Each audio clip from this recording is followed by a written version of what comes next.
Salut à tous et bienvenue dans Geeking, épisode numéro 175, épisode un peu spécial, puisque ça sera le dernier épisode officiellement, on va dire, de Christophe ici présent. Aussi. C'est pour ça qu'aujourd'hui cette émission lui est consacrée, il va être présent sur tous les sujets. C'est tout. Bon, en vrai, c'est pas de sa faute, c'est surtout qu'on est en petite équipe réduite. Donc voilà.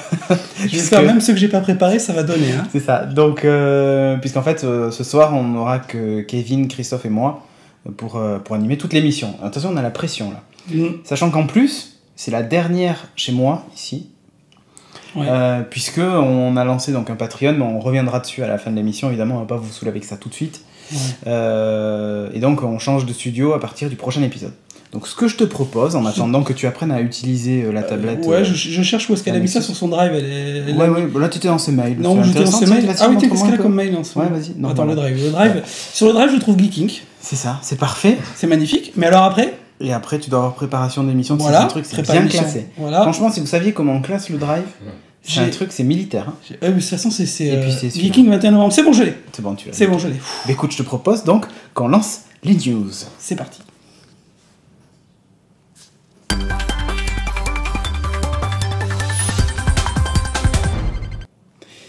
Et dans les news, donc, la première news, c'est From Hell qui va être adapté par la chaîne FX. Ouais. Donc, bon, après From Hell, je t'avoue, Kevin, c'est toi qui as mis la news. C'est pas le truc qui me passionne le plus. C'est sympa. Hein, ça peut être intéressant. Hein. Ça peut être intéressant. Bon, enfin, on est encore sur du... J'allais dire du surnaturel. C'est toujours du surnaturel dans les comics. Ben oui, mais c'est ça. En fait, c'est rigolo parce que l'annonce tombe quand Constantine est en train de se planter. Et donc, je sais pas si ça laisse présager des trucs sympas ou pas pour... Qu'est-ce qu'il a fait déjà, Alan Moore ? Alan Moore, il a fait trop de choses, mec. Ouais, mais justement... Watchmen, c'était... Ah oui, d'accord. V pour Vendetta, exactement. Ah oui, d'accord. Donc, des petits trucs. Ouais, des tout petits... Ouais, des... Bon, c'est pas une référence, quoi, hein, on peut le dire, entre nous. Non. Il a une barbe, non, je crois. C'est un peu genre le Père Noël, Père Noël punk, tu vois. Ah oui, d'accord. Enfin, plutôt le Père Noël est une ordure que... Enfin bref. C'est pas le même en fait. C'est pas tout à fait le même. Gérard Jugnot, je le vois bien. Non. News suivante, donc, on a le titre du prochain Star Wars. Bon, vas-y, il faut réviser les verbes irréguliers. C'est ça. The Force Awakens. Donc, l'éveil de la Force, machin. Ah, il y a un possible trailer avant la fin de l'année alors. Ouais. Okay. Et alors celui-là, je l'attends un peu, quoi. Mais je pense que je suis pas le seul à l'attendre. En même temps, j'ai un peu peur de ce que ça va donner. J'ai peur d'être déçu, mais d'un autre côté, on a quand même été déçus pour les 3 premiers, donc ça peut pas être pire. Ça peut pas être pire que les 3 premiers, c'est clair. Mais je pense que ça va donner encore, tu sais, les scènes où les gens vont se filmer dans le cinéma juste pour aller voir le trailer, et puis après ils vont se barrer, ils vont même pas rester voir le film qui suit derrière. On avait eu ça pour la Menace Fantôme. Ah, c'est vrai. Et ça m'avait énervé, aucun respect pour le film qui arrive derrière, en fait, juste le mec, les fans de Star Wars, juste pour voir ils vont le trailer en salle. Parce qu'évidemment, il était sur internet. C'était filmé à l'époque, en plus c'était assez longtemps, le mec il filmait avec des vieilles caméras pourries, t'entendais un son minable, et t'avais juste les gens qui hurlaient, et puis après ils se barraient. C'est vrai qu'on va avoir la même. Bon, enfin bref. Payer une place de cinéma juste pour aller voir un trailer, bon bref. Oh, écoute. Après j'ai peur comme toi, on verra ce que ça va donner, la dernière trilogie. Par contre, un teaser ou trailer qui était intéressant, c'est celui du jeu Game of Thrones, édité donc par Telltale, là, qui on doit The Walking Dead, entre autres, les jeux Retour vers le futur, qui étaient des point and click assez sympas aussi d'ailleurs. Donc le jeu va sortir sur... La liste est longue. PC, Mac, PS3, PS4, Xbox 360, Xbox One... Non, je n'ai plus. Et iOS, et après Android, je sais pas, c'était pas dans la liste. Mais bon, c'est déjà pas mal. On va y retrouver surtout des personnages connus de la série. C'est pas tout à fait comme dans les jeux... Enfin, il y avait un jeu de rôle Game of Thrones qui était sorti, qui était pas exceptionnel, qui était plus un hack and slash d'ailleurs qu'un jeu de rôle. Ouais. Tu croisais quelques personnages connus, mais pas tant que ça. Et là, en fait, tu vas incarner, a priori, donc un personnage de la maison Forrester. C'est allié des Stark. Ce sera plus stratégique alors ? Pas forcément. Mais on sait pas trop. Pas trop en fait. Je pense que ça va plutôt comme Walking Dead. J'ai l'impression que c'est ça. T'as des dialogues, t'as des décisions à prendre, des machins, et ça influe sur. Donc sur l'histoire. Aventure en fait. Ouais. C'est Iron from Ice, je crois qu'il s'appelle le titre. Ouais. C'est un truc comme ça. Bref, j'ai hâte quand même de pouvoir y jouer parce que ça a l'air sympa. Et pour le coup, je pense que j'y jouerai sur tablette. Bah oui. Parce que comme c'est pas un truc multi ou quoi que ce soit, l'avantage c'est que tu peux y jouer partout, tu l'emportes avec toi, quoi. Et c'est oui, à noter quand même que c'est un jeu à épisodes. Donc il y a 6 épisodes, je crois, de prévus. Et à chaque fois, c'est une vingtaine d'euros. Enfin, en tout cas, sur Steam, PC et Mac, c'était 22 €, je crois. L'épisode ou un truc comme ça. Là, c'est Terror Case, comme ça, c'est bien. Ouais. Allez, 20 € par épisode. Après, peut-être que sur iOS, ça sera moins cher, hein, j'en sais rien. Oui, une news suivante. Des scientifiques ont fait un truc assez rigolo. C'est qu'ils ont pris des robots qu'ils ont placés dans 3 maisons différentes. Ou 6 maisons, je sais plus. Dans 3 maisons. Pendant 6 ans. 6 ans, ouais. Donc, et en fait, ces robots ont simulé la présence humaine pendant 6 ans dans les maisons. Tu me dire à quoi ça sert? Ouais, je veux savoir là. Ils émettaient de la transpiration, enfin de l'humidité en gros. Ils allumaient tous les jours la lumière à la même heure. Ils ouvraient le frigo tous les jours à la même heure et ainsi de suite. D'accord. Et c'est vraiment, enfin, les gens autour s'en sont jamais rendus compte qu'il y avait personne dans ces maisons. Dans la maison. Faut le faire. D'un autre côté, c'est un peu les meilleurs voisins du monde. Bah, tu m'étonnes, faire la teuf comme un malade. Trop de bruit. Et les mecs, ils te viennent jamais. Ah, mais la télé s'allumait et tout quand même, et tout tous les jours. Et alors, pourquoi faire ça? Et dans les 3 maisons, c'est exactement le même rituel au même moment. En fait, la seule différence entre ces 3 maisons, c'était la taille des maisons. Et en fait, c'était pour tester l'efficacité énergétique, en gros, des maisons. Et avec 3 familles, enfin, ils auraient voulu le faire avec des vrais gens. Le problème, c'est que si tu dis aux gens, bah, tous les jours à 20h, vous ouvrez le frigo pendant 2 minutes et vous le fermez, ça marchera jamais. Donc ils se sont dit, on va mettre des robots qui vont simuler en fait la même vie dans ces 3 maisons pendant 6 ans. Ouais, donc c'est pas l'efficacité énergétique, c'est pas l'isolation en fait. Ce qu'ils veulent tester. Si, parce qu'ils testaient aussi la construction de la maison, enfin tout un tas de trucs. Il y avait tout un tas de paramètres. C'est pas dans une maison habitée. C'était les mêmes frigos, les mêmes trucs pour voir si déjà l'environnement, parce que c'était pas c'était pas à côté les maisons. Hein, l'environnement jouait sur ça, aussi, la température extérieure, enfin tous les éléments extérieurs pour tester l'efficacité de la maison. Est-ce qu'elle était bien isolée? Est-ce que tu vois, enfin. T'as inventé des résultats ou pas du tout? Non, pas du tout. J'en avais rien à faire. Ce qui était juste intéressant, c'est surtout le fait de se dire, pareil, à côté de chez toi, t'as des robots qui ouvrent tous les jours le même truc et tu le sais pas. Je vois bien le mec, le mec en train d'espionner avec sa femme. Regarde, il va ouvrir le frigo. Tiens, t'as la seconde près. J'ai remarqué que le voisin, c'était super space. Ouais, tous les soirs, il écoutait du AC/DC à la même heure. Remarque, c'est le cas ici, c'est tous les lundis à 18h. Ah ouais, tu vois. Peut-être que j'ai des robots dessus. Tu ne sais pas. Donc voilà, enfin bon, c'était une news comme ça en passant. Et donc pour tester finalement les maisons, ils ont préféré utiliser des robots. Donc c'est ça qui était rigolo. News suivante, c'est un nouveau drone. Le DJI Inspire One.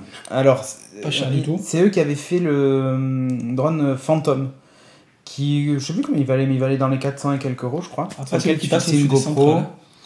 Oui, c'est justement celui-là. C'est celui-là qui passe le Phantom, le blanc là. D'accord. Ouais. En fait, ce sont des drones qui sont assez faciles à piloter. Donc voilà, bon, mais plutôt bien conçus. En gros, tu sors le drone de la boîte et tu l'utilises, quoi. Et là, ils en ont sorti un qui est magnifique. Il a un look d'enfer. Et surtout, il a une particularité, c'est que les bras des hélices sont sur vérin. Et donc, si tu veux, le corps est très très fin. En dessous, il y a une caméra 4K. Alors, ils ont mis un adaptateur qui permet de défaire la caméra et d'en brancher une autre, et ainsi de suite. Et surtout, en fait, quand il se pose, pour pas se poser sur la caméra, mais en fait, les vérins font descendre les hélices et en fait, il y a des pieds à chaque extrémité. Donc, ça se pose. Et quand il décolle, en fait, il décolle comme ça. Et après, tu as les hélices qui passent au-dessus pour pas que ça gêne la caméra qui, elle, est capable de tourner à 360. Et là où ils ont fait fort, c'est que y a une caméra embarquée dans le drone qui te permet de piloter le drone. Donc tu peux avoir une tablette sur ta télécommande et piloter le drone. Et une deuxième télécommande avec une autre tablette pilote la caméra qui est en dessous pour les prises de vue. Donc pendant que un pilote l'autre peut faire les prises de vue. Et le truc est hyper bien fait. C'est super malin. Il a une autonomie qui est relativement bonne, je trouve, pour ce type d'appareil, puisqu'il indiquait un peu plus de 18 minutes, 18 ou 20 minutes. Ce qui est pas mal quand tu filmes en 4K. Pour une caméra 4K, je me dis. Et il a 2000 et quelques mètres de portée, enfin 2 km en gros de portée, le truc radiofréquence. Enfin, vraiment, pas mal. Une belle bête. Du coup, tu comprends le prix. C'est plutôt un drone dédié aux professionnels, ça c'est clair. Donc il vaut 4000 €. C'est pas donné à tout le monde, mais il a un look juste parfait, quoi. D'enfer. Il est vraiment très très beau. Et on va terminer sur une dernière news, alors qui est sortie il y a un petit moment, mais on n'en a pas parlé depuis, puisqu'on n'a pas eu de tournage. C'est Amazon Echo. Je sais pas si vous avez vu ça, c'est ce petit cylindre noir avec un petit truc des petites LED bleues qui tournent autour, que tu poses sur ta table et en fait tu choisis un mot-clé. Alors dans la vidéo c'est Alexa. Et en gros, vous vous rappelez de Sarah que je vous avais présenté, c'est ça, mais par Amazon. Et c'est un appareil autonome avec je sais plus combien de micros dedans qui permettent de capter tout ce qu'il y a autour. Et donc tu peux dire à Alexa, tu peux poser toutes les questions que tu veux, genre Alexa, convertis-moi 880 et quelques dollars en euros pour savoir combien on a sur le Patreon, tu vois. Oui. Et ben elle te le dit. Subliminal. Subliminal, t'as vu. C'était franchement personne l'avait vu. Non, personne l'a vu. C'était discret, pas du tout lourd. C'était bien glissé pourtant. Tu vois, tu peux lui dire joue-moi de la musique et elle te joue de la musique, enfin voilà. Tu peux faire les commandes aussi d'Amazon sur Amazon. Je pense certainement mais aussi. Mais pas que sur Amazon, non mais genre commander un chinois ou un japonais. Non, pas encore. Mais dommage. Si tu veux, c'est entre Jibo, tu te rappelles de Jibo, le robot, c'est pour ça que je pensais à Jibo. Et Sarah en fait. Et sauf que tu as vraiment un objet qui est sympa. Et imagine ça connecté à ta domotique, tu pourrais lui dire Alexa, allume la lumière, Alexa, fais ceci, fais cela, enfin voilà, et elle le ferait. L'objet est plutôt bien fait. Bon, pas disponible en France pour le moment. Pas très cher non plus, parce que je crois qu'il est dans les $200, donc c'est pas excessif. Pour ce type d'appareil, il y a un haut-parleur 360 dedans, enfin il y a tout un tas de trucs. Vraiment, c'est rigolo de voir Amazon se lancer là-dedans. Alors ils ont connu un échec cuisant avec leur téléphone, le Fire Phone, là, Amazon Fire. Bon, il a pris feu quoi, bref. Et donc du coup, tu te dis peut-être que ces mecs-là vont arrêter de faire du hardware, et en fait non, ils sortent un produit que personne d'autre n'a fait. Enfin, personne d'autre n'a... Est-ce que ça va quand même avoir du succès ? Je sais pas. La vidéo est très impressionnante, elle est même flippante un peu. Parce que au début, en gros, il y a que le papa un peu geek gadget qui s'y intéresse. Et à la fin, en gros, ils disent il fait partie de la famille, quoi. Et là, tu dis oulala, il fait partie de la famille. C'est Asimov, quoi. Ouais, après Jibo, je veux bien croire qu'il fasse partie de la famille parce qu'il bouge et tout, mais là... mais là, c'est beaucoup moins personnel que Jibo, quand même. C'est beaucoup moins personnel, ouais, exactement. Donc Amazon Echo, moi, je vais suivre ça de très près parce que, effectivement, si ça se connecte à la domotique et on peut faire des trucs sympas, pourquoi pas. J'ai testé, je pense, déjà, voir ce que ça vaut. Écoute, je te propose qu'on enchaîne tout de suite. On va continuer à parler de high-tech. Ouais. Je vais parler de ma montre que j'ai ici présente. Enfin, ma montre. La montre du régisseur Alexis. Que tu rends dans 5 minutes. Exactement. Donc, on va lancer le jingle. Mais tu sais, attention, quand on lance le jingle, ici, il ne faut pas parler. D'accord, ben on se tait alors. Voilà. Et tu restes avec moi, comme ça, on va en parler. Toi, tu as un Nexus 5, ça va t'intéresser. Ouais. Donc, on passe au high-tech.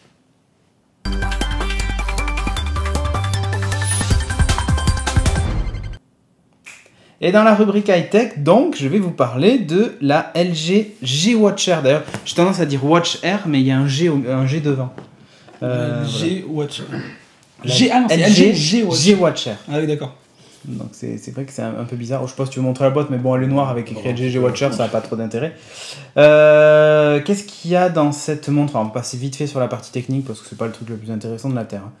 Donc un processeur Snapdragon Qualcomm, c'est ce que tu trouves dans les téléphones plutôt entrée de gamme là, parce que c'est pas non plus un processeur ultra puissant de ouf, voilà. Un écran circulaire de 1,3 pouces, donc ça c'est une des particularités de la montre qui fait qu'elle est plutôt désirable. Le processeur est cadencé à 1 Go 2, donc c'est vraiment comme si c'était, tu vois, c'est à peu près ce que tu as sur les téléphones entrée de gamme. Ouais. Mais bon, c'est pour une montre, c'est correct. Une batterie de 410 mAh, ce qui est bien. Je crois que c'est celle qui a le plus de batterie, si je dis pas de bêtises. La Motorola est à 300 et quelques. Donc voilà. Il y a on peut mesurer sa fréquence cardiaque. En dessous, tu as un petit capteur, mais je le montrerai après. Il y a un baromètre, un accéléromètre 9 axes, un micro, donc il y a un petit trou là, tu vois. Un micro pour pouvoir parler. Elle est résistante à l'eau, à la poussière, alors vous pouvez pas la mettre dans l'eau, quoi. J'ai essayé. Non, je déconne. Je dis ça pour Alexis. On verra s'il réagit. Ouais, c'est ça. Mais disons qu'elle est résistante, quoi. Elle est résistante. Bon, après, dans la boîte, c'est pas compliqué. Vous avez un chargeur, blabla. Et à noter qu'elle se charge donc sur ce petit truc. Alors, elle a pas de recharge sans fil. C'est une recharge, en fait, avec contact. Donc, il y a 4 petits pins ici. Et tu poses ta montre dessus. Simplement. Voilà. Alors, c'est aimanté, j'ai l'impression, parce que ça... Oui. Donc, on confirme, c'est aimanté. C'est aimanté. Parce qu'en fait, dès qu'on le met, là, voilà, clac, tu vois, ça tient tout seul. Et ça recharge. Et ça recharge. Enfin, ça recharge quand c'est branché. Branché, bien sûr. Ouais. En micro USB, truc classique, donc voilà. Je vais pas m'étaler plus là-dessus.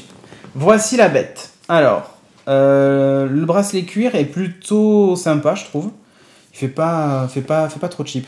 Non, ça va. Franchement, c'est plus ridicule. Hein. Ouais, non, franchement, il est pas mal.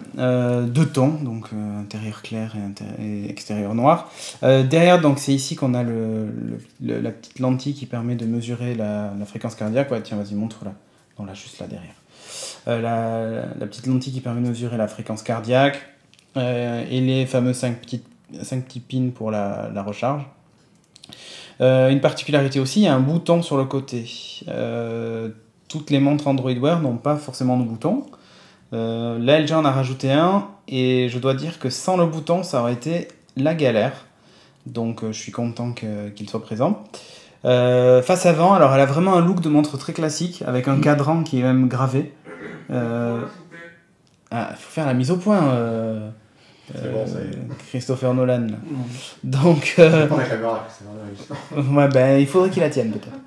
Donc voilà, donc avec le truc qui est gravé, voilà, l'écran, le bouton. Là, en fait, l'écran que vous voyez est toujours présent. Alors, vous pouvez le désactiver, mais par défaut, il est activé. C'est-à-dire que là, la montre, elle affiche ça en permanence. Enfin, l'heure avance, hein. Les notifications changent.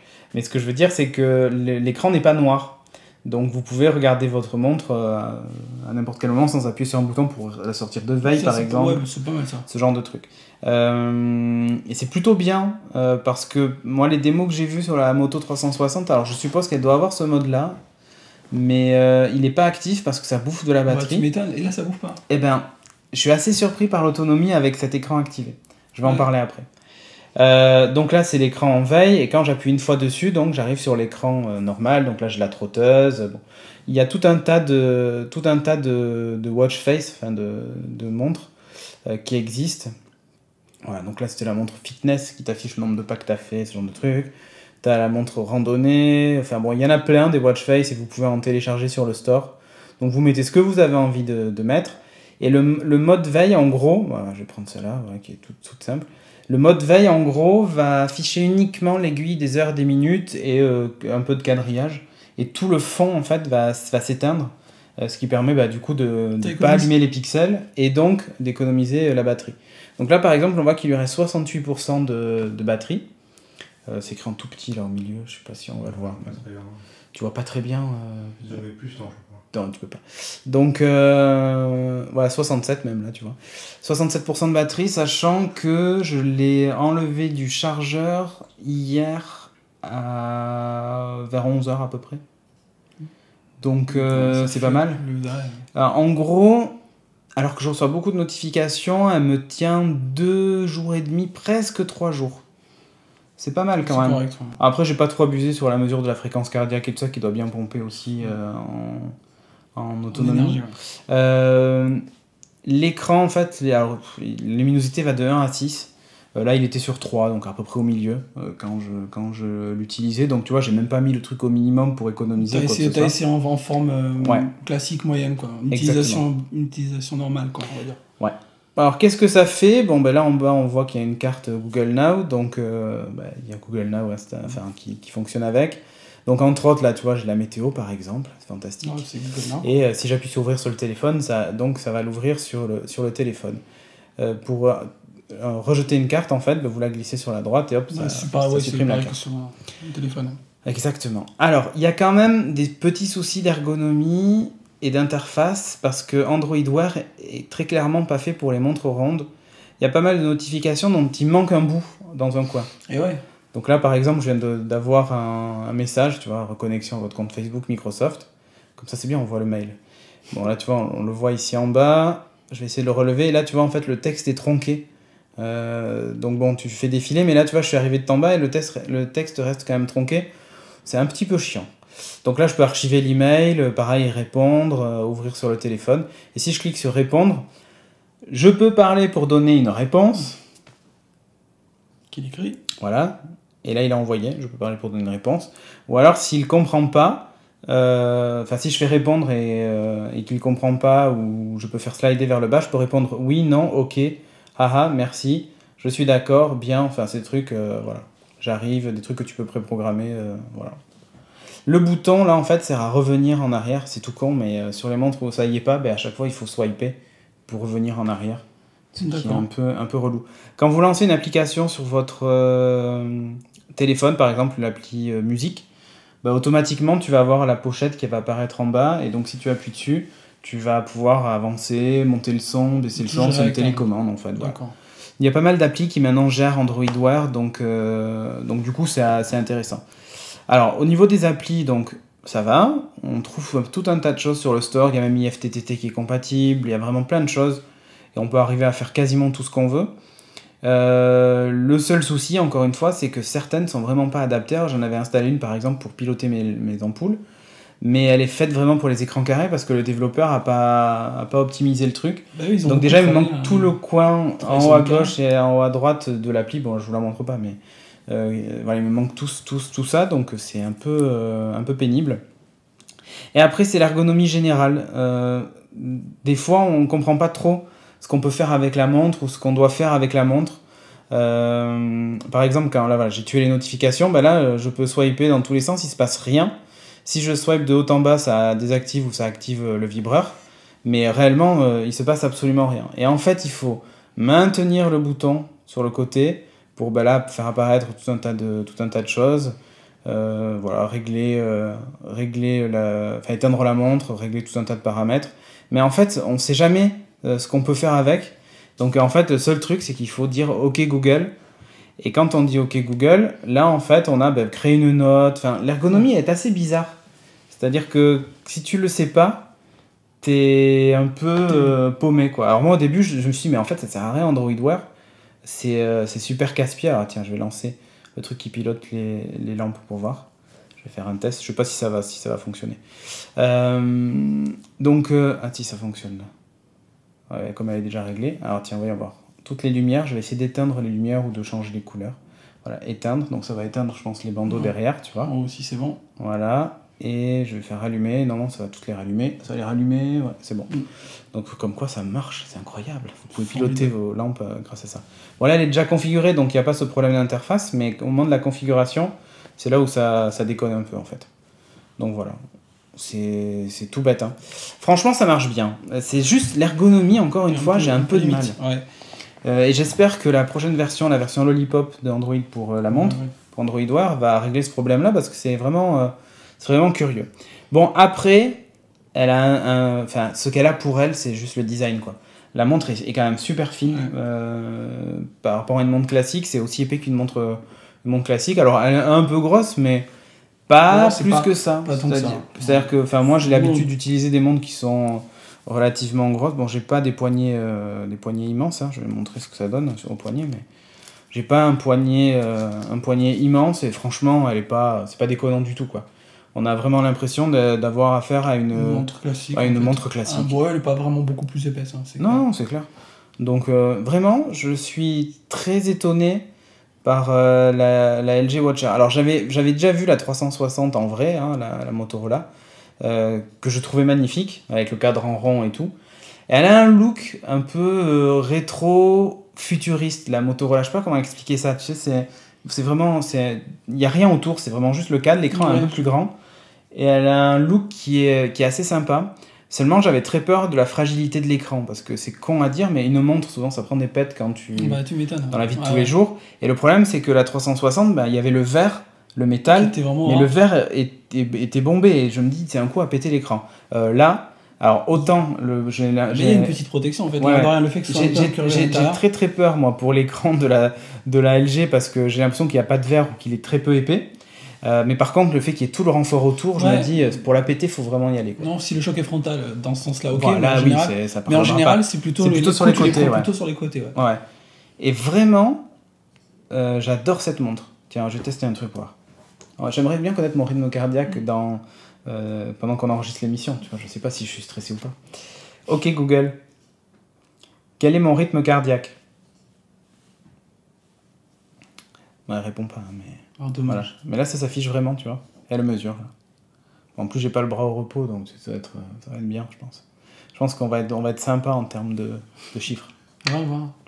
On va voir. On veut connaître. Ah non, il me dit... Ah tiens, voilà, ça m'est déjà arrivé plusieurs fois. Service Google Play s'est arrêté. Donc ça, c'est un plantage. Je sais pas si c'est sur le téléphone ou si c'est sur la montre. Donc voilà. Et donc après, ça boucle sans arrêt. Et la montre se fige. Voilà, vous pouvez le voir. Comme quoi c'est pas sec, hein, encore, il y a quelques bugs. Elle est connectée à un Nexus 4 qui est sous Android 4.4. Donc voilà. Du coup là je vais la redémarrer, la montre. Hop. On verra sous le Voulez-vous redémarrer ? Oui. Voilà. Et ça redémarre. Bon, ça, je l'ai eu 2-3 fois. Hein. Je l'ai pas eu. C'est pas un truc que j'ai eu tous les jours, tu vois. Et c'est uniquement quand je prenais le rythme cardiaque, pas sur les autres trucs. C'est peut-être toi, alors. C'est peut-être, finalement, c'est peut-être toi. moi. Elle vaut 249 €, donc c'est pas donné. Mais encore une fois, c'est rigolo, c'était le truc de démarrage. Ouais, ça fait très bizarre. Mais pour moi, c'est la meilleure en termes de fonctionnalité, enfin, même de design et tout ça, c'est la meilleure smartwatch que j'ai jamais testée. Vraiment. La meilleure pour l'instant. Ah oui, pour moi, c'est vraiment la meilleure et de loin. Même par rapport à la Pebble que j'adore, hein, mais ça a juste rien à voir. Le seul défaut, c'est que je trouve encore que 3 jours, c'est un peu juste. Ah, il faut que ça se renforce encore un peu. Ouais. Et alors tu me diras, mais dans ce cas-là, tu désactives la veille et je pense que tu arriveras à 5 jours, tu vois, ce qui est possible hein, d'ailleurs. Le seul truc, c'est que si je désactive la veille, ça me saoule de devoir secouer mon poignet pour faire afficher les aiguilles, quoi. Ouais. Même si, de manière générale, quand même, dès que... Enfin, franchement, tu vois, là, elle est en veille. Dès que tu fais ça, tu vois, elle sort de veille et tu les as.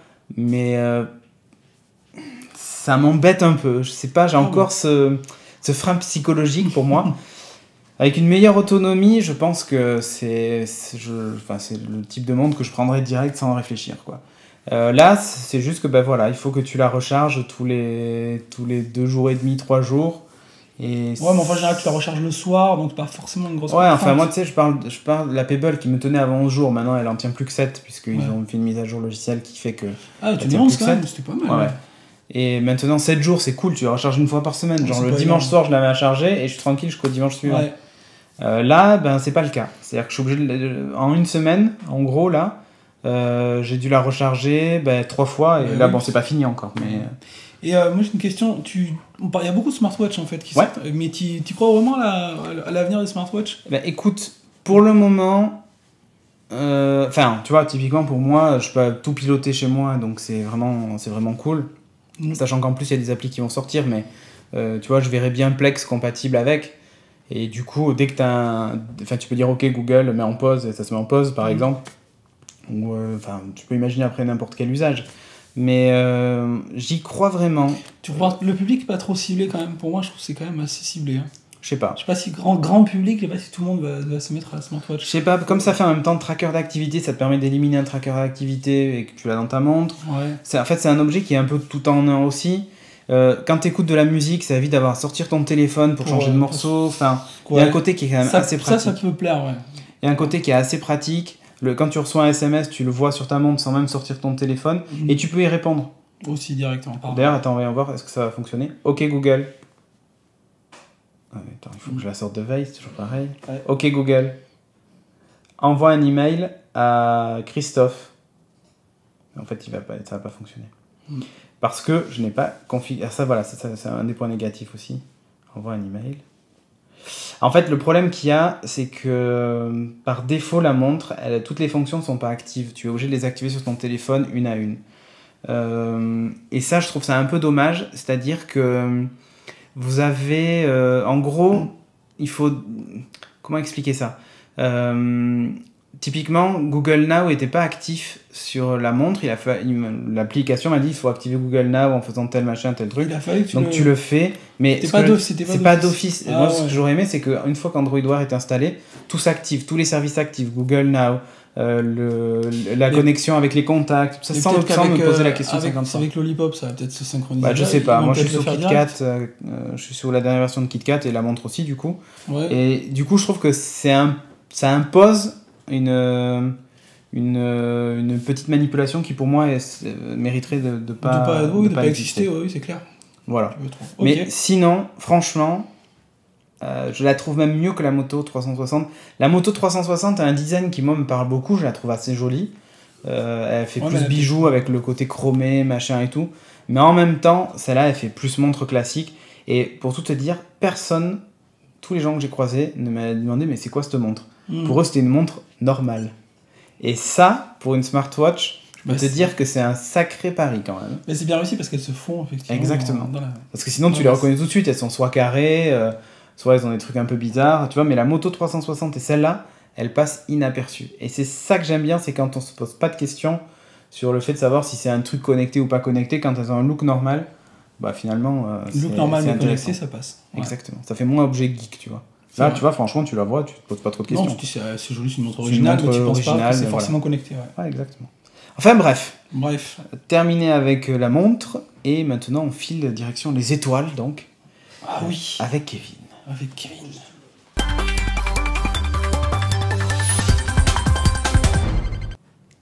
Et dans la rubrique ciné, donc, Kevin va nous parler... Ah, tu me cadres un peu comme ça. T'étais pas dedans, là. Salut. Hello. Et dans la rubrique ciné, donc, Kevin va nous parler de Interstellar. C'est ça, ouais, j'ai parlé d'Interstellar, le nouveau film de Christopher Nolan, sorti sur les écrans le 5 novembre dernier. Christopher Batman Nolan. C'est ça, ouais. Avec entre autres Matthew McConaughey, Anne Hathaway, Michael Caine, Jessica Chastain, il y a un très très grand casting. Donc l'histoire en quelques mots, elle se situe dans un futur proche, environ une quarantaine d'années, c'est pas précisé, et la Terre était victime de bouleversements climatiques assez gigantesques. La planète en ce moment à New York, il y a de la neige, non c'est à Buffalo et tout ça. Oui, il y a t'as 3 mètres de neige, et ici il faisait 20 degrés cet après-midi. C'est ça. Donc, mais justement, c'est très fiction. très proche de la réalité. Donc, bouleversement climatique, des tempêtes de poussière géantes qui balayent la surface de la planète, Parfait. qui causent des famines et tout, donc voilà, c'est le super futur. Et en fait, il y a tellement de grandes familles que l'humanité s'est focusée sur l'agriculture. D'accord. Priorité à l'agriculture. L'agriculture et a totalement abandonné l'exploration spatiale. Tout le monde est devenu agriculteur pour faire pousser des légumes. C'est ce que je fais, regarde, moi mes tomates cerises, elles ont bien prises quand même. C'est ça. Sauf qu'en fait, les cultures meurent une à une les unes après les autres, donc l'humanité est un petit peu mal barrée. Et au milieu de tout ça, on va suivre l'histoire de Cooper, qui est incarné par Matthew McConaughey, qui est un ancien pilote d'essai, donc reconverti agriculteur un petit peu comme tout le monde. Sauf que Cooper, il découvre une base dans les montagnes, il découvre en fait que la NASA existe toujours. Et plus qu'elle existe toujours, elle mène une mission pour sauver l'humanité. Parce qu'en fait, on apprend qu'au large C'est un peu comme dans Marvel, où on sait que les nazis existent toujours, et ils s'appellent Hydra. C'est ça, Hydra. Parce qu'en fait, on a découvert qu'au large de Saturne, un trou de verre est apparu. On ne sait pas trop comment il est apparu comme ça. D'accord. Et en fait, il mènerait vers d'autres mondes. Un trou noir, quoi. Enfin... Ouais, on va pas rentrer. On sait pas. On verra bien. Et en fait, la NASA se t'envoie une mission à travers ce trou de verre pour voir si les mondes de l'autre côté sont vivables. Et Cooper va être chargé de mener cette mission. Donc il découvre que la NASA existe toujours, et on lui dit « Oh bah tiens, c'est toi qui vas mener la mission. » Ouais, c'est ça, et en fait tu racontes le truc, il dit « C'est toi le meilleur, on a besoin de toi. » D'accord. C'est toi qui peux le faire. Ok. Je passais là par hasard. C'est ça. Donc, je vais chercher ma baguette de pain. Je passais par là, je vais ramener le dé. Donc moi, Interstellar, c'est un film que j'attendais vraiment énormément dès le premier teaser. Ouais. T'as vu toi aussi le premier teaser. Il faisait 1 minute et il m'avait ému, un truc de dingue, je pensais pas ressentir ça. Et du coup, j'avais beaucoup d'appréhension en voyant le film. Ouais, tu t'es dit, est-ce que ça va être à la hauteur de... J'avais peur d'être déçu, ça va être ça. Il faut dire aussi que Christopher Nolan, c'est un réalisateur très intellectuel. Tous ses films il y a beaucoup de gros concepts autour de ses films. Inception, Memento, Le Prestige et tout ça. Faut quand même réfléchir et voir ce qui se passe. Et aussi, je craignais un petit peu la durée du film, parce qu'il fait quand même 2h50. Donc s'il y a quelques longueurs sur 2h50, c'est un petit peu compliqué. Au niveau longueur, pas de souci de durée. Moi, j'ai trouvé le rythme assez bon. Et t'as compris le film? Parce qu'il y a beaucoup de critiques qui n'ont pas compris le film et qui ont dit que c'était nul. Ouais, moi j'ai compris le film globalement. Après, le problème c'est que c'est aussi un défaut des Nolan, c'est que des fois ils te noient dans les explications. En fait. Ils vont te raconter un truc pendant 5 minutes. Soit t'as compris dès le début et c'est bon, soit t'as pas compris, en fait t'es noyé sur les explications et tu comprends que dalle à la fin. Voilà, c'est ça. Bon, moi j'ai à peu près compris ce qui se passait. De toute façon, il y a forcément c'est pas scientifiquement... Non, il y a des interprétations. Il y a forcément les interprétations. Il faut garder à l'esprit que ça reste une fiction et non un documentaire. Donc il y a forcément des libertés qui sont prises au niveau de l'explication scientifique. Donc moi, ça m'a pas forcément dérangé. Donc ça, j'ai dit. Donc ouais, moi vraiment, ce que j'attendais, c'est vraiment le niveau émotion. Donc ça m'a ému aux larmes, le teaser. Le cœur du film, c'est véritablement la relation entre Cooper, l'astronaute, et sa fille qui est restée sur Terre. D'accord. Parce qu'en fait, on fait des allers-retours entre la mission d'exploration et la situation sur Terre. Il y a des parallèles. Les habitants sur Terre peuvent envoyer des messages à la navette qui est partie. Ouais, ils peuvent communiquer de cette façon-là. Ils ont Internet? Ils ont le 400 mégas aussi ou... Ah oui, ils ont une connexion de mal. Ils peuvent envoyer des messages vidéo qu'ils ont enregistrés. Okay. Donc vraiment, le cœur du film, c'est la relation entre Cooper et sa fille, qui est forcément bien rendue par le jeu des acteurs. je manque de superlatifs pour qualifier Matthew McConaughey à force. Il est vraiment fantastique. La mise en scène de Christopher Nolan qui est très très bonne. Et surtout, la musique. Encore. Alors la musique... J'y viens. Donc la musique est composée par Hans Zimmer. Alors Hans Zimmer... Non. Composé par Hans Zimmer. C'est ça, Hans Zimmer, on a dit plein de trucs sur lui, qui se foulait plus trop, qui recyclait ses thèmes et qui nous saoulait avec son... Donc j'ai lu une interview récemment de Hans Zimmer qui reconnaît exactement ce qu'on vient de dire. Et qui était vraiment décidé à proposer quelque chose d'original pour Interstellar. Et ça fait ding. Il y est arrivé vraiment, il a dépassé toute nos espérances. Il a vraiment livré une de ses meilleures bandes originales depuis... D'accord, mais elle est très caractéristique, c'est-à-dire que quand tu sors, tu le reconnais après. Quand je suis sorti, je l'ai chanté pendant plusieurs heures et j'attendais en fait qu'elle sorte. Je l'ai chanté. Je l'ai fredonné. Il y a des paroles et tout. Je l'ai fredonné parce que la musique était. Moi j'ai vu le film il y a une semaine maintenant et la musique n'était pas encore disponible. D'accord. Elle est sortie 3-4 jours après. Donc, oui, j'ai vu, t'avais envoyé un tweet en disant ah là là, c'est génial. C'était génial et tout. Donc quand touche le kiki, c'est trop cool. Eh ben écoute, tu verras le film et t'écouteras la musique et tu verras comment. Il y a vraiment plusieurs thèmes musicaux qui ressortent. Et toi, tu mets la barre très haut là. Si jamais je vais le voir et je suis déçu. Eh ben tous ceux qui ont aimé le film et qui ont écouté la musique. T'as une émotion qui monte en toi, c'est vraiment un truc de dingue, j'ai jamais ressenti ça. Surtout Hans Zimmer, c'est quand même le mec assez... Niveau subtilité, on repassera quand même niveau Hans Zimmer. Là, il a fait vraiment quelque chose vraiment d'exceptionnel. Je l'ai écouté toute la semaine. Vraiment, je pourrais parler de la musique pendant quasiment toute la rubrique, tellement elle est fantastique. Mais ça tombe bien, c'est pas ce qu'on va faire. Donc on continue. En plus, la musique, le son en général du film est très très réussi. Quand t'es dans le vaisseau, t'as le vrombissement du moteur tout le temps. C'est relou ça. Ça c'est génial ce que tu veux dire. Oui non mais je veux dire c'est relou pour eux quoi. C'est relou pour eux parce que ça couvre un peu les dialogues, mais toi niveau ça couvre un peu les dialogues oui. Mais c'est volontaire en fait de là. Il y a des critiques vis-à-vis de ça, mais en fait c'est volontaire justement pour avoir un réaliste un maximum. T'as aussi, je disais qu'il y a des tempêtes de poussière au début de la rubrique. Il y a une scène à un moment où on traverse une tempête de poussière en voiture et en fait t'as l'impression d'être dans la voiture avec les mecs. T'entends le bruit des petits cailloux qui tapent sur la carrosserie et tout. Un son fantastique. Est-ce que la voiture est polie après le passage de la tempête? Ah, parfaite, elle est toute propre, elle sort du car wash. Non, pire que ça, je pense qu'il n'y a plus de peinture, c'est couleur métal. Elle est poncée. Donc vraiment, c'est un film à voir, premièrement, au cinéma. Je trouve qu'il faut le voir vraiment sur l'écran le plus gigantesque possible, avec le meilleur son possible. Le film a été pensé en IMAX et c'est un petit peu dommage qu'il n'y ait que 2 salles IMAX, je crois, en France, et les 2 sont à Paris. Ça serait bien qu'il y en ait un petit peu plus dans le reste de la France. À Bordeaux, par exemple. À Bordeaux, par exemple, on dit ça, je dis rien, quoi. On dit pas ça parce qu'on n'est pas loin. Hein, mais... Et au niveau du son, j'aurais bien voulu le voir en Dolby Atmos. Je pense que ça aurait été fantastique. C'est sûr. Mais déjà là, dans un cinéma traditionnel, vraiment, le son était ça aurait incroyable. Vibrer les fesses, hein, Dolby Atmos. Et autre recommandation, vraiment, aller voir le film, mais sans rien avoir lu avant dessus. Merde. Moi, j'ai lu quoi. C'est vrai? J'ai lu les critiques négatives, t'as des gens qui disent je comprends rien, c'est de la merde. Mais t'as lu les détails pourquoi? Non, 5 minutes. Non, parce que vraiment il faut pas. 5 minutes. Moi pourtant je suis un gros consommateur de spoilers, tu vois. Mais là je m'étais retenu, je sais pas comment j'ai réussi à me contrôler et pas lire les spoilers. Il y a beaucoup de rebondissements dans le... C'est peut-être parce que tu venais de te faire opérer des yeux, tu pouvais plus lire aussi. C'est pour ça que t'étais aveugle pendant une semaine. T'avais mon labrador qui disait Daredevil. D'ailleurs, on n'en a pas parlé, on aurait pu en parler dans les news. Daredevil, il y avait plein de trucs. Ils vont montrer le costume. De Cage et tout ça. Oui, non, mais les autres séries Netflix, les Defenders. Oui, il y a des listes de casting, c'est pas encore définitif. Donc, film à voir au cinéma, en n'ayant rien lu avant. Vraiment super film, je recommande. Un des meilleurs films de l'année pour moi. Direct. Ah ouais, franchement, direct. Après, il y a envie de le revoir, en fait. un dernier Hobbit qui arrive. Je l'attends honnêtement, le Hobbit. Pour l'instant, je fais pas mon top de l'année, là, vu qu'on arrive bientôt à la fin de l'année pour les films. J'en ai quelques-uns. Interstellar, il y a Her aussi, qui va pas très loin. C'était cette année Ouais, c'était début d'année, ouais. Ah oui, d'accord, j'ai l'impression que c'était l'année dernière. Fin d'année dernière. C'était février, je crois, un truc comme ça. D'accord, ok. Donc je ferai un petit top bientôt. Ok. Et quoi d'autre, c'est tout?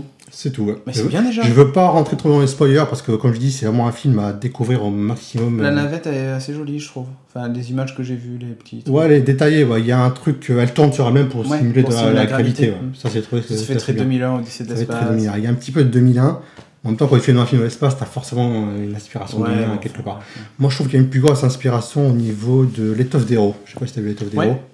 Niveau aventure humaine, exploration spatiale. Enfin, franchement, tu te dis, moi, de ce que j'imagine, tu vois, j'ai pas vu le film, donc ce que j'imagine, c'est le vrai sacrifice, c'est-à-dire que c'est un voyage sans retour, quoi. Tu vois, je le vois comme ça. Si tu me dis qu'il y a beaucoup d'émotions, machin et tout, c'est que, enfin, il quitte. Il y a un fort enjeu émotionnel, parce qu'en fait, tu t'attaches énormément au personnage. Ouais, et puis surtout, c'est presque un voyage sans retour, parce que tu t'en vas vers vraiment l'inconnu. C'est l'inconnu. Et si ça marche, les autres vont pouvoir venir, mais... Tu sens le côté désespéré, en fait. Tu sens que c'est la mission de la dernière chance. Si tu veux, je me dis que vu la distance, et tout ça, en fait, il s'en va, il sait qu'il... Enfin, pour moi, en tout cas, je me dis potentiellement, il doit se dire qu'il va plus revoir sa famille, ses proches et tout ça. Il va peut-être sauver l'humanité, le reste de l'humanité. Mais voilà, mais c'est plus que... Non, loin, c'est un euphémisme. C'est pas loin. C'est relatif, tu s'envoies des messages. Hein. Oui, c'est ça. Ouais. Je t'envoie un SMS, un Snapchat... Non, mais voilà.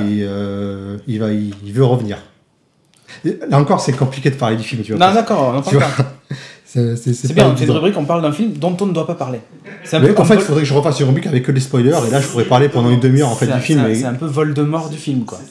Oui, on ne dit pas le nom. Il faudrait refaire une rubrique avec que des spoilers, et là, je fais une demi-heure dessus. D'accord, ok. On fera une spéciale spoiler. C'est vrai, en plus. Et on va faire une émission, on va faire que spoiler tous les trucs. C'est ça, ouais. Alors, Geek Spoiler.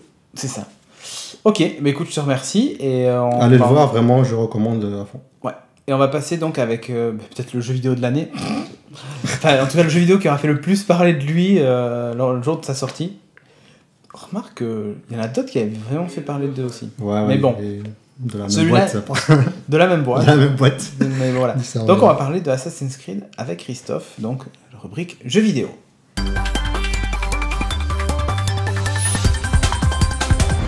Ah, dans la rubrique jeux vidéo, on va vous parler du lancement le plus réussi de l'année. Bah, attends, Ubisoft, ils sont devenus spécialistes quand même. Ah, mais grave, avec Watch Dogs, avec Assassin's Creed, ils commencent à être un petit peu... Ils sont ciblés quand même. Allez, on va vous parler donc de... Alors, la boîte est défoncée. Ouais, merci le transporteur, je pense. Ah ouais. Ouais, je sais pas. Donc, Assassin's Creed Unity, alors c'est l'édition Bastille. Ouais. Voilà, Bastille Edition, qui est en fait une boîte métallique, donc qui fait du bruit, écoutez. Ouais. Vite dans les oreilles de tout le monde. Et donc elle est cabossée, donc t'es un peu deg. Ouais, je suis un peu dégoûté, ouais. Quand je l'ai reçue, je dis je la renvoie pas. C'est la chose qui a le plus de valeur dans le coffret. Ouais, je pense. La boîte en métal. La boîte en métal. Et là, non, après il y a le petit... Un CD original en plastique quand même.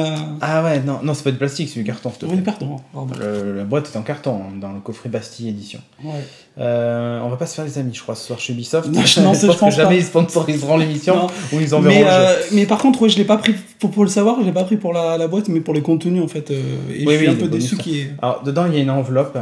Ouais. Une carte postale. Avec, c'est Arnaud qui nous envoie une carte postale. Donc je vais vous la lire. Voilà. Il n'y a rien dessus. C'est deux malheureuses cartes. Deux petits artworks. Ouais, puis après, ils sont même pas signés, même pas numérotés. Un truc imprimé sur du carton, voilà. Et après, il y a le artbook. Mais alors, comment on voit les premiers artbooks qu'ils ont sortis sur les premiers Assassin's Creed qui étaient juste magnifiques. Là, bon, les images sont sympas. Hein. Les images sont top, mais le problème, c'est qu'il faut une loupe pour les voir. Ouais, ça fait un peu petit, quoi. C'est un petit peu décevant, quoi. Alors après, bon. Pour moi, le meilleur truc que j'ai eu dans un coffret collector, c'est ça. C'est quoi ? Ça n'a rien à voir avec Assassin's Creed. Donc c'est un carnet de notes, tu vois, qui est aimanté, le truc, tu vois, un truc un peu classouille, tu vois. Ouais. Il y a énormément de pages, énormément de dessins. C'était celui de Halo Reach. Ah oui. Avec plein de documents d'ailleurs au milieu. Le style est sympa déjà. Ouais, puis t'avais plein de coupures, de journaux, de machins. Enfin, vraiment, pour moi, c'est le plus. Et tout est plein, hein, tu vois. C'est le plus beau livre que j'ai vu accompagner un jeu. Et ça coûtait à l'époque 80 € pour avoir ce truc en plus. Et dedans, t'as le dossier des candidats, machin. T'as énormément de trucs. T'as même un patch que tu peux mettre sur ta veste. Enfin voilà, une quantité de goodies juste énorme. Et ça, tu vois, t'as même là, une carte d'accès UNSC si tu veux accéder au laboratoire du docteur. Enfin bref, il y a plein de trucs. Moi, s'il est là le patch, ouais, voilà, tiens, regarde. Il y avait un patch mais c'est que sympa. Tu pouvais coudre et tout, machin. Enfin, vraiment, ça c'est top. C'était un collector qui valait 80 €, quoi. Voilà. Là aujourd'hui pour 80 €, t'as juste ça. Je vais le remettre derrière. Hop. Donc ça c'est la version PS1. Ça c'est l'arnaque. Ouais, ça c'est un peu dommage, ça c'est clair. Donc on va parler quand même de ce jeu magnifique. De ce jeu. Parlons, avant de parler des problèmes machin, on va parler de l'histoire quand même, qu'on sache un petit peu de quoi on parle. Ouais, voilà. Alors c'est pas le premier Assassin's Creed, hein, on est dans le... Je compte pas les extensions, en comptant les extensions, ça doit faire 6 ou 5 ou 6 plus... Attends, 1, 2, 3, 4, 5, ça doit être le 6ème. Attends, le 3 c'était avec les cowboys et les indiens, ouais, après, le 4 c'était les pirates. C'est le 5. C'est le 5, bon, mais après il y a Rogue aussi qui est le coup Rogue. où tu joues les Templiers, l'assassin. Ouais, je compte pas les petits comme l'intérieur Libération, etc. Il y en a pas mal. Alors dans Unity, en fait, cette fois-ci, on fait un peu comme dans Black Flag, on incarne un joueur qui... On incarne un joueur en fait qui est confronté encore à Abstergo à travers en fait un nouveau programme virtuel qui a été créé par Abstergo qui s'appelle Helix, qui permet d'observer cette Rien à voir avec la série de Ronald D. Moore. Rien à voir. Tu peux en fait incarner, revivre la mémoire d'un ancêtre, mais là tu n'es plus obligé de partager son ADN. Donc n'importe qui peut le faire. C'est pour ça que toi tu peux le faire.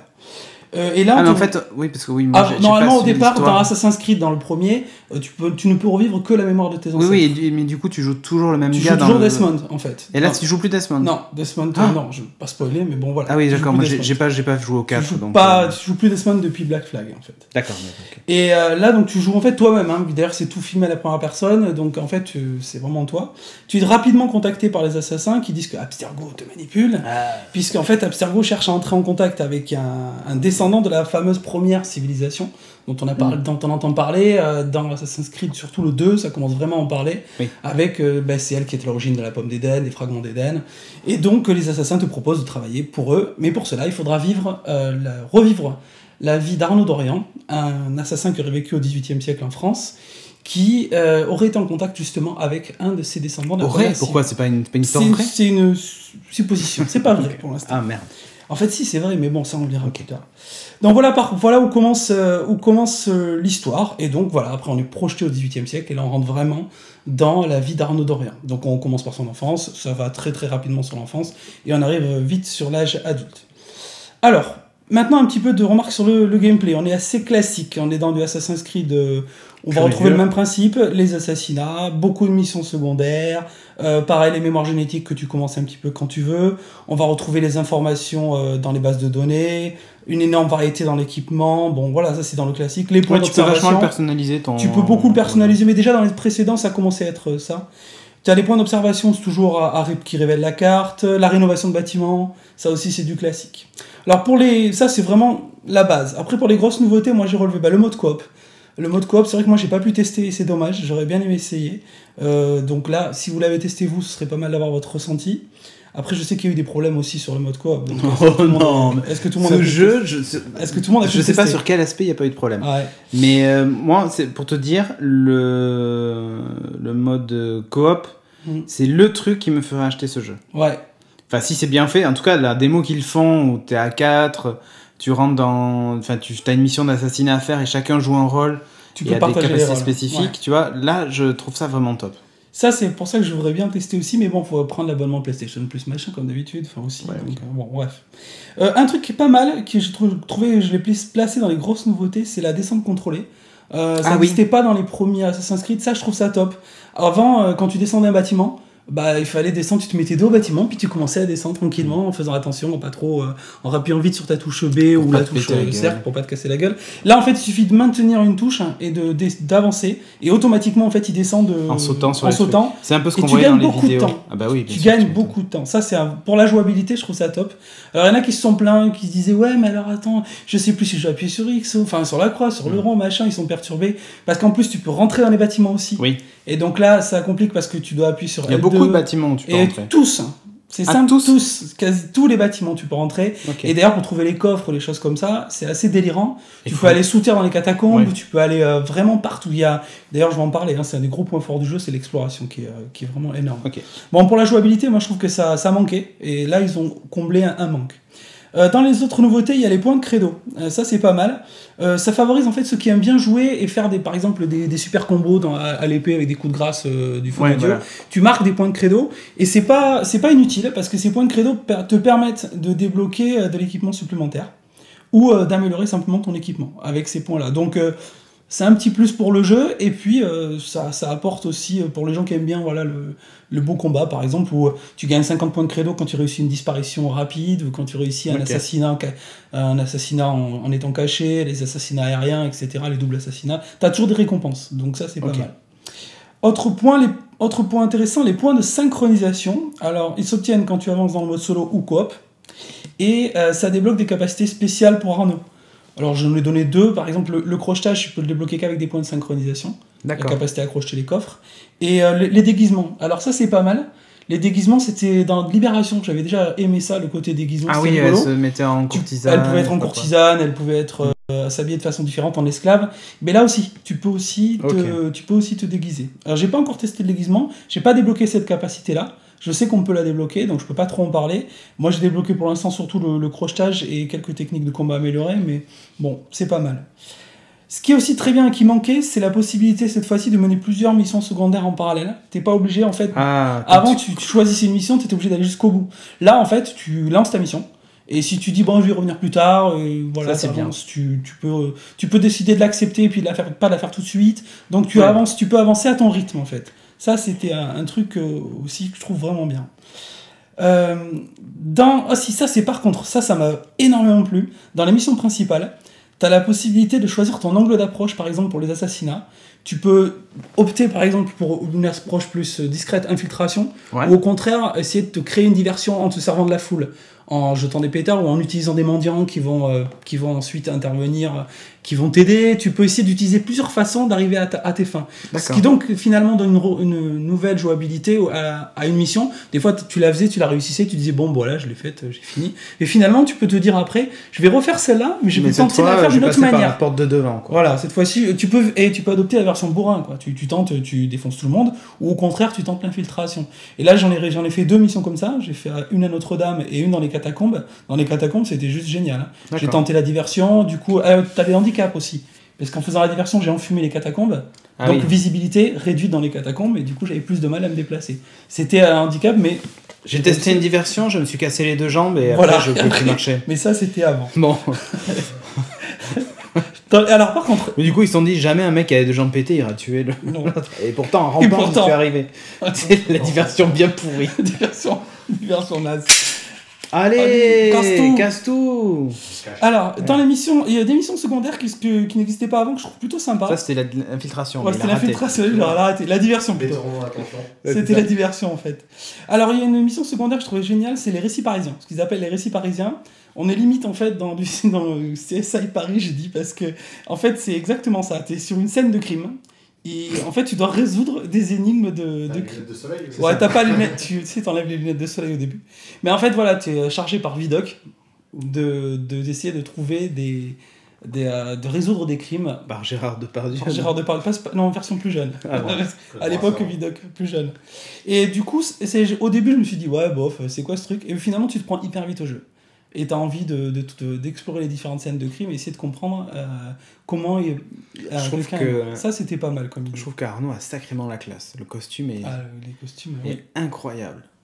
Oui. Vraiment, mais en plus t'as des personnalisations qui sont juste sublimes, hein. Tu peux vraiment choisir différents looks plutôt nobles, plutôt là moi j'ai pris en ce moment plutôt médiéval avec la côte de maille. J'aime beaucoup les impairs, le machin et tout. Je trouve que c'est même encore plus classe que l'était Ezio par exemple. Il était classe. Ezio pour moi, plus classe que Connor par exemple pour moi. Ah oui. Beaucoup plus classe que dans le 3. Mais vraiment, je le trouve très très classe comme personnage. Bon. Alors autre nouveauté, autre mission secondaire qui je trouve. Alors là par contre, je sais pas si ça va peut-être faire grincer les dents, mais moi je trouve ça original, c'est les failles temporelles. En fait, lorsque le joueur est repéré par Abstergo, ils te font passer sur un serveur de secours qui en fait te place dans Paris à une autre époque. Ah, c'était ça le trailer. Le trailer, exactement. Alors moi pour l'instant j'ai été transféré que sur un Paris de la Belle Époque. Donc je me suis retrouvé avec la Tour Eiffel, machin, mais il a fallu que j'explore un quartier à la Belle Époque. Et j'ai failli me faire écraser par le métro et tout. Donc c'était assez amusant de se retrouver finalement transposé à une autre époque. Et alors après, dès que tu réussis ta mission, en fait on dit tu as échappé à la surveillance d'Abstergo, tu es reprojeté sur le serveur principal qui est Paris au 18e. Moi je trouvais ça pas mal. Après, c'est original. Et dernier aspect, les énigmes de Nostradamus. Bon, on pouvait pas être à Paris sans parler de Nostradamus, donc à mon avis, sur Ubisoft, ils ont pas dû réfléchir longtemps. Qu'est-ce qu'on peut leur mettre comme scénar? Ah oui, Notre-Dame, bien sûr, Nostradamus. Et là, en fait, ils te proposent des énigmes, et par contre, je trouve qu'elles sont hyper dures à résoudre. C'est sous forme de 4-1. T'as donc un indice pour trouver un lieu dans Paris. Et quand tu connais pas Paris, c'est assez chaud des fois. Alors t'as des petites aides, bien évidemment, mais c'est jamais très loin. Mais il faut quand même que tu observes vachement. Pour l'instant, j'ai réussi à en résoudre que 2. Tu fais ça, hein. Ok, Donc, Google. Ouais. Non, mais par exemple, tu me poses la question. Bon, après, c'est facile quand tu te dis entre justice et loi, c'est entre le palais de justice et le tribunal, quoi. Tu te dis, bon, je vais trouver. Je pense que ça va être dans ce coin-là, mais bon, faut quand même des fois un peu réfléchir. Et c'est pas évident à trouver. Par contre, à mon avis, la récompense finale, elle est pas dégueu, c'est une super armure. Bon, moi, j'ai l'impression que le jeu est ultra complet, qu'il y a énormément de choses. Par contre, j'ai un peu aussi l'impression qu'il a été sorti un peu vite. Ouais, c'est ce que beaucoup disent. Il est sorti peut-être. Alors il y a des mèmes incroyables avec Mars Attack, avec tout un tas de trucs parce qu'il y a des problèmes de texture sur certains visages. Il y a des gros bugs, ou même des personnages qui marchent à l'horizontale. Ou dans le vide même. Il y en a qui passent dans le vide. Toi, t'en as eu? Non, moi j'ai eu de la chance. Sur PS4, t'as pas trop de bugs. J'ai toi. pas eu de bugs. J'ai eu de la chance, mais effectivement, pour faire un point sur les bugs, on peut le faire maintenant. C'est vrai qu'ils se sont fait défoncer dès le premier jour. Quand tu payes un jeu 70 € ou plus. Et qu'il y a énormément de bugs. Alors, ils ont réagi vite, bien sûr. Ils ont installé des patchs, des mises à jour, machin. Mais c'est pas sérieux, quoi. Ça fait pas très sérieux. C'est un peu dommage. Moi, parce que le jeu méritait pas ça, quoi. Le truc déjà qui me saoule, c'est qu'il y ait 50 000 éditions du jeu avec. Ça, oui. Tu peux pas avoir le jeu complet sauf à acheter 50 éditions, quoi. Ouais. Ou alors t'as des DLC dès le premier jour et ça me casse les burnes à chaque fois. Machin aussi, voilà. Non, mais c'est bon, quoi. Déjà, les jeux ils coûtent une blinde. Si en plus tu rajoutes ça, enfin. Bah là ils abusent, hein. Par exemple là, sur l'édition qu'on a à Bastille. Déjà Watch Dogs ça m'avait saoulé, mais alors là ça me saoule encore plus, quoi. Mais c'est sûr parce que là par exemple, je vous en parlais tout à l'heure, mais c'est vrai que l'édition Bastille, moi je l'ai pris surtout parce qu'il y a 2 DLC déjà inscrits dedans qui sont pas mal et qui me plaisaient. Il y avait une autre édition encore plus chère où finalement t'as qu'un seul DLC, tu vas payer des statuettes, des choses comme ça, des décors. Je crois qu'il y a la montre d'Arnaud qui est dedans, mais beaucoup plus jolie, hein. Mais là c'est pas une smartwatch, hein. Mais bon, c'est un peu dommage, quoi, ils ont pas trop assuré. Ouais.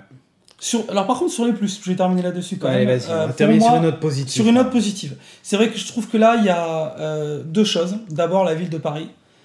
Pour moi c'est la vraie star du jeu. Bien sûr. C'est juste, jamais j'avais vu une ville aussi bien modélisée. Enfin en tout cas j'ai jamais senti autant l'immersion. Dans tous les Assassin's Creed, j'ai pas ressenti même l'ambiance de la ville. J'ai jamais vu aussi autant de personnages non joueurs en fait, donc la foule à l'écran. C'est juste hallucinant. Des fois c'est des centaines et des centaines de PNJ. Et là par contre, pour le coup, se cacher dans la foule, ça a un vrai sens, parce que quand tu te cachais des fois dans le premier au milieu de 4 moines... 4 moines, c'est de là tu t'es gaulé direct. Non, t'arrivais à te cacher. Ouais, mais là, par contre, quand tu te mets au milieu de la foule, si tu veux, ils te trouvent pas, quoi. Et d'ailleurs, oui, ça y est, une petite nouveauté, j'ai pas parlé. Quand les gardes, par exemple, te repèrent, ils vont toujours au dernier point où ils t'ont repéré, et il y a une image fantôme de toi qui apparaît. Donc tu sais où tu as été repéré, et donc tu peux te servir de ton image fantôme pour t'éloigner du point de là où tu as été repéré. Donc ça c'est pas mal. Mais la ville, on peut rentrer dans tous les bâtiments, quasiment, on peut aller dans les catacombes, on peut monter partout, on peut découvrir la ville vraiment sous toutes ses facettes. Au début, j'étais à Versailles. Toujours la vision de l'aigle en haut du machin. Toujours la vision de l'aigle. Et au début, j'étais à Versailles, je suis allé dans la galerie des glaces, c'est une des premières scènes, mais vraiment avec un bal, donc avec des centaines de personnes. Et là, on se dit, waouh, c'est juste magique. Donc ça, c'était quelque chose qui m'a plu énormément. Et autre chose, c'est le personnage. Effectivement, je trouve que Arnaud, très très classe. Il a la classe. Et depuis... Il me fait penser un peu depuis à Ezio, quand même. Moi, je trouve qu'il me rappelle Ezio. Ouais. Depuis Ezio, j'avais pas eu cette impression m'attacher tout de suite à un personnage. Connor, franchement, j'ai pas du tout aimé. Ouais, en plus, les motivations de Connor étaient un peu spéciales. Les motivations spéciales. Edouard, bon, pof, pas... J'ai pas joué bof. Par contre, lui, ça m'a rappelé tout de suite Ezio, le personnage jeune aussi un peu séducteur, un peu un peu branleur au départ, et puis qui finalement se retrouve embringué là-dedans. Ça, je trouvais ce personnage Ezio pour ça était top. Le fait que ce soit le mec qui cherche toujours la merde, qui s'amuse et tout. Je pense qu'ils ont fait exprès de faire un personnage qui ressemble à Ezio parce que le 2 est quand même le mieux réussi. C'est le mieux réussi de la saga. Donc ils ont dit allez, on va peut-être aller choper là-dedans. Et tu vois vraiment le personnage mûrir et devenir en gros le patriarche, quoi. Bah oui, parce que dans Brotherhood, c'est le patriarche. Ouais, c'est voilà, le chef des assassins. Donc tu le vois en plus à travers plusieurs jeux, tu le vois même évoluer. Ouais. Ça, et rien que dans le premier, tu vois vraiment une différence entre le début et la fin du personnage. Et c'est bien écrit, c'est bien fait. Ça pourrait faire un film, d'ailleurs. Ah oui. Mais ce qui me plaît aussi, c'est qu'on retrouve un peu le vieux continent. Alors moi franchement, le 3 et le 4, aller aux États-Unis puis me balader dans les frontières, me balader dans les forêts américaines, ça m'a pas du tout plu. Pour moi, Assassin's Creed, c'est avant tout un jeu urbain. Alors ça va peut-être choquer certains, j'en sais rien, mais moi c'est un jeu de urbain et c'est sur le vieux continent ou le Moyen-Orient. J'ai adoré découvrir Jérusalem, Acre, Damas, Florence, Venise. Ça, c'est des villes j'ai trouvé juste génial de les découvrir. Avec un vrai passé historique. Avec un vrai passé historique. Boston et New York, bof. Il y a aussi une histoire, mais c'est pas aussi riche, quoi. Alors, et là, Paris, Paris, t'as forcément de la matière. Ce serait comme s'il faisait quelque chose à Londres. Je veux dire, c'est pareil, t'as de la matière aussi en matière d'histoire, de passé. De contexte géopolitique. On sent qu'il y a quelque chose. Donc moi, le fait de retrouver cette ambiance-là, ça m'a pas mal plu. Ok. Voilà. Donc, tu recommandes évidemment. Je recommande. Dernier mot, c'est vrai qu'en plus l'histoire est pas mal aussi entre Élise bien sûr et Arnaud, cette histoire d'amour qu'ils ont fait un peu la Roméo et Juliette, elle est templier, il est assassin, ils ont voulu aussi broder. Ce qui est pas mal, c'est que là tu vois pas les templiers dans le 1, c'était vraiment les grands méchants. Ouais. Et là du coup tu vois les templiers sous un nouveau jour et c'est pas forcément les seuls les jambes derrière les oreilles tu les vois effectivement sous un nouveau jour avec une tête de Mars Attacks, etc. C'est ça, oui, surtout quand ils ont cette tronche là. Mais justement on en parlait, la scène où tu vois Arnaud avec la tête complètement découpée, juste les yeux, c'est immonde. Et alors c'est tout au début, j'avais peur, je me dis oh là là, ben non c'est bon, je l'ai pas eu, j'ai eu de la chance. Mais je pense que si c'est un bug aléatoire, j'y ai échappé. Et en plus, bref, c'est un peu chaud comme scène. Ouais, exactement. En plus, c'est pas top. Bon, bref, donc Assassin's Creed Unity que toi tu recommandes. Moi j'ai bien envie d'essayer quand même. J'attends qu'ils règlent tous ces problèmes de patch et qu'ils soient en solde sur Steam. Aussi, il faut essayer le mode coop, je pense que ça doit. Mais oui, c'est ça, moi qui m'intéresse vraiment. Ça doit pas être mal le mode coop. Enfin bref, je te propose qu'on enchaîne encore en parlant un petit peu d'histoire, avec le débat qui va nous projeter justement dans l'histoire et la culture geek en général. Exactement. Donc on enchaîne avec la suite.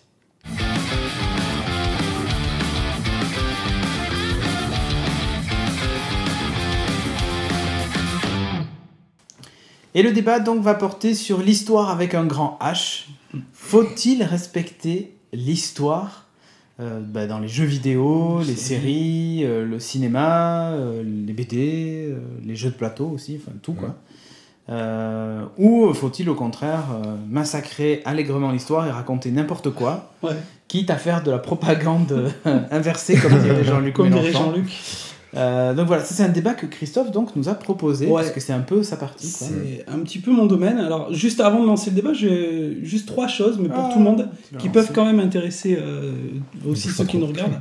Déjà, la première chose, c'est que l'histoire, c'est vrai que c'est une science qui est assez complexe. En réalité, il faut savoir que c'est plus un témoin ou un reflet de notre époque que le regard honnête sur une période passée. En réalité, quand on écrit l'histoire, on se calque, on va dire, pas implicitement, mais subjectivement sur nos propres ressentis. Donc c'est toujours très délicat. L'histoire, en fait, elle est toujours en perpétuelle évolution.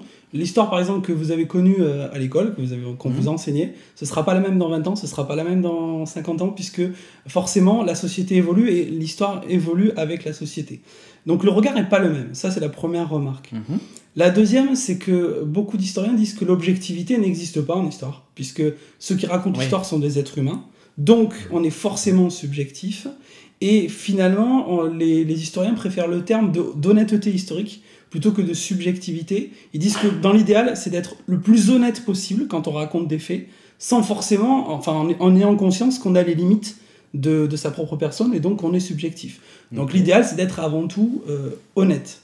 Ce qui fait qu'on en arrive à notre débat. Je sens que ça va être chiant, ce qui fait qu'on en arrive à notre débat, c'est est-ce que d'écrire une réalité historique, c'est super, super complexe. Donc même quand on veut dire, on décrit la réalité, c'était comme ça, en fait, on n'en est même pas sûr, puisque finalement, c'est ton propre regard. T'y étais pas. On n'y était pas. Tu sais, t'y étais pas. T'y étais pas. T'y étais à la question.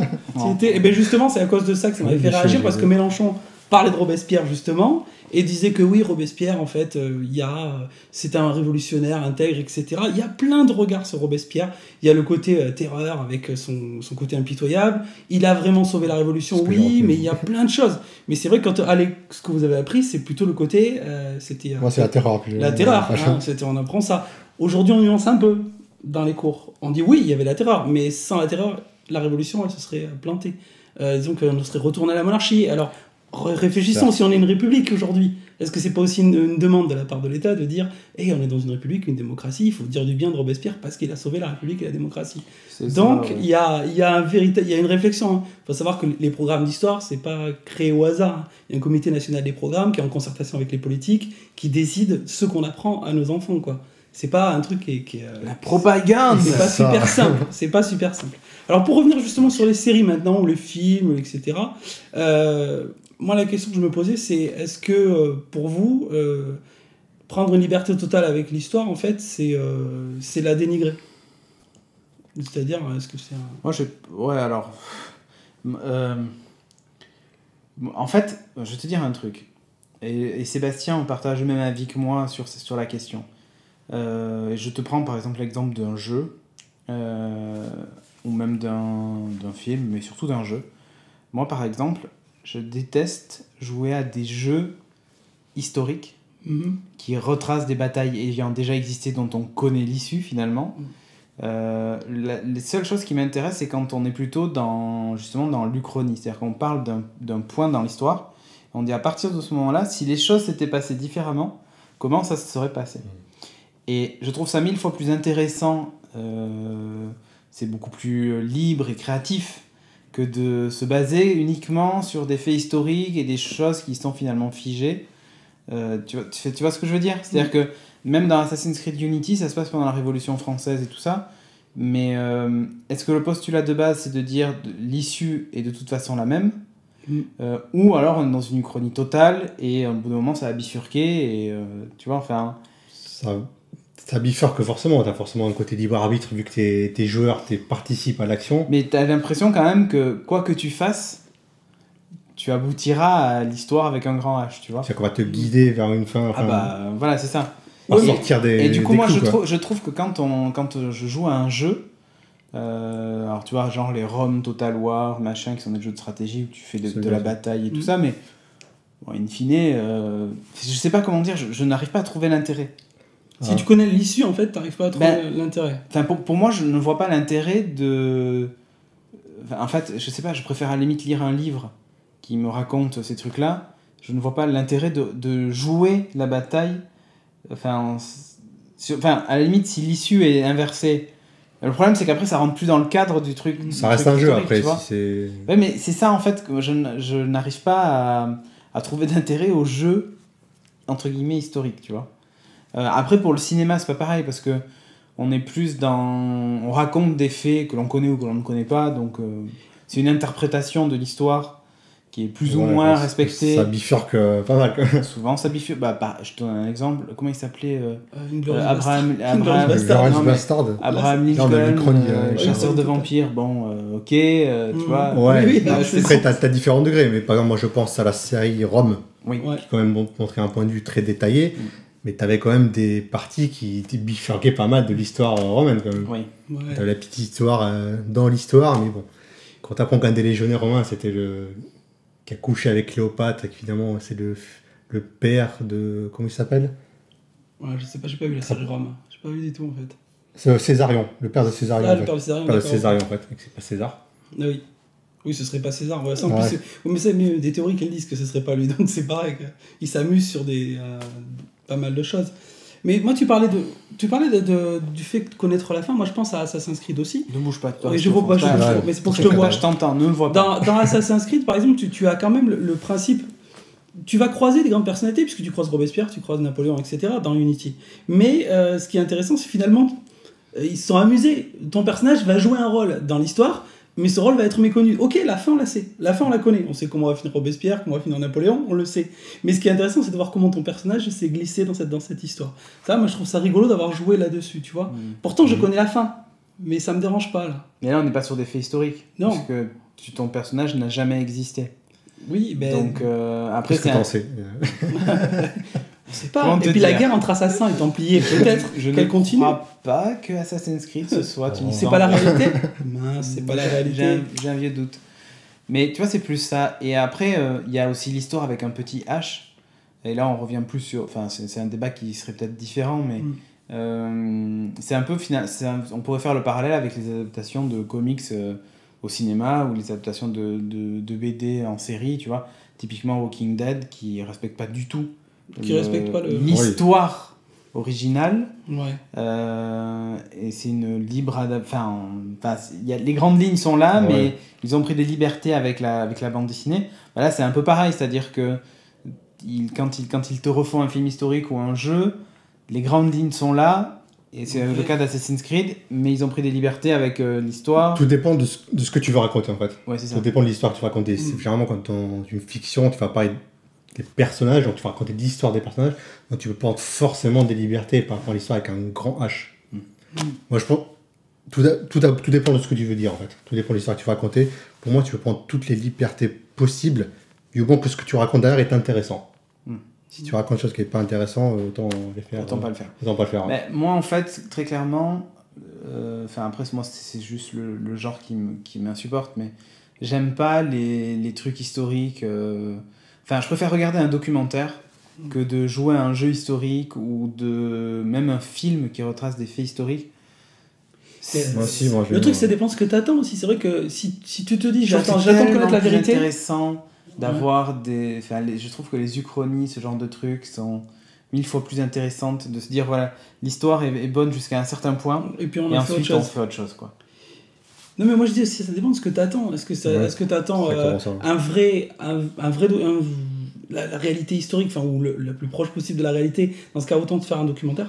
Et moi, je pense que ceux qui critiquent les jeux vidéo ou les séries ou les films qui déforment la réalité ou qui font des uchronies en disant ouais, mais c'est faux, ça se passait pas comme ça, je pense qu'ils n'ont pas compris que, à la limite, le gars qui regarde ou qui joue, il est pas là, il s'en fiche de savoir si c'est la réalité historique, il est là pour jouer, pour vivre une histoire dans un cadre qui lui plaît, parce qu'il y a des gens qui aiment le Moyen-Âge, on va regarder les séries plutôt dans le Moyen-Âge, il y a des gens qui aiment.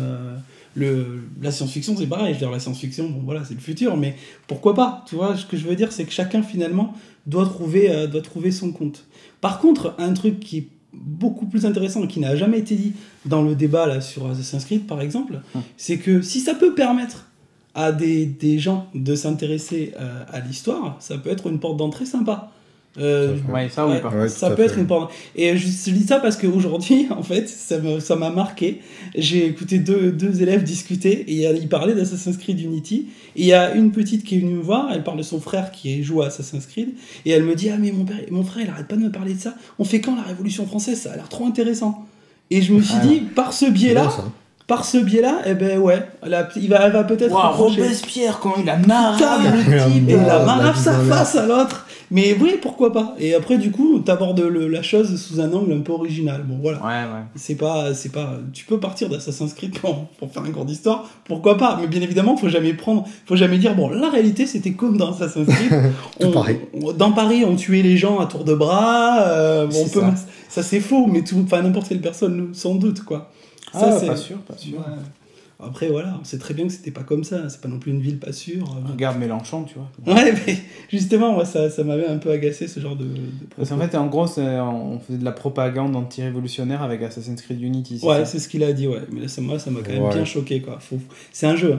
Ça reste un jeu avant tout. Ça reste un jeu, faut arrêter. Ouais, après, je comprends son point de vue, même si je le défends pas, dans le sens où il se dit, voilà, il y a peut-être des jeunes qui vont prendre pour argent comptant ce qui est raconté, parce que s'ils n'ont aucune culture historique et tout ça, ils ne sont pas intéressés, pour eux ils se disent, ben voilà, c'est inspiré de faits réels. Et le problème c'est qu'après tu sais pas comment, où se situe la limite entre le fait historique et la fiction. Alors pour nous qui avons fait, qui nous sommes entre guillemets intéressés, ça ne pose pas de problème. Pour les jeunes qui y jouent sans vraiment y avoir porté attention ou s'y être intéressés, pour eux la limite est floue. Et donc je peux comprendre qu'ils se disent attention, peut-être qu'on fait passer des messages qui ne sont pas les bons, même si c'est un jeu vidéo et on considère que tous les gens qui jouent aux jeux vidéo sont intelligents, ça saurait dans ce cas-là, pas de harcèlement de jeunes filles, tout ça. Bref. Mais Tu vois ce que je veux dire? Ouais, c'est-à-dire que je ne défends pas son point de vue parce que bon, il raconte n'importe quoi. Ouais, mais par contre, je peux comprendre que chez certaines personnes, on se dise ah ouais, mais regarde, où est-ce qu'on en est de la désinformation, du machin. Alors, tu me diras, t'allumes le journal télévisé, c'est quasi. Enfin, je vais exagérer en disant c'est que de la désinformation, mais par moment, tu sais pas où est l'information et la désinformation. Ben là, en gros, ce que eux ont peur, c'est qu'on commence dès le plus jeune âge à faire de la désinformation avec les jeux vidéo, avec les trucs qui lisent. Moi, je pense que c'est aussi, on n'a pas forcément l'habitude d'avoir des fictions, des jeux qui se situent dans l'histoire française, en fait. Ouais, c'est vrai. On compare avec les États-Unis, où il y avait un exemple qui je trouve assez pertinent par rapport au Japon. Il y a des tonnes de films qui se passent au niveau du Japon féodal. Et personne ne dit ça se passe pas comme ça, il n'y a pas des ninjas partout. Non, ça choque personne en fait. Peut-être parce qu'ils ont l'habitude, il y a des tonnes de films qui sortent par an. Ah oui, surtout chez eux, oui, c'est clair qu'ils en ont sorti beaucoup. Ouais.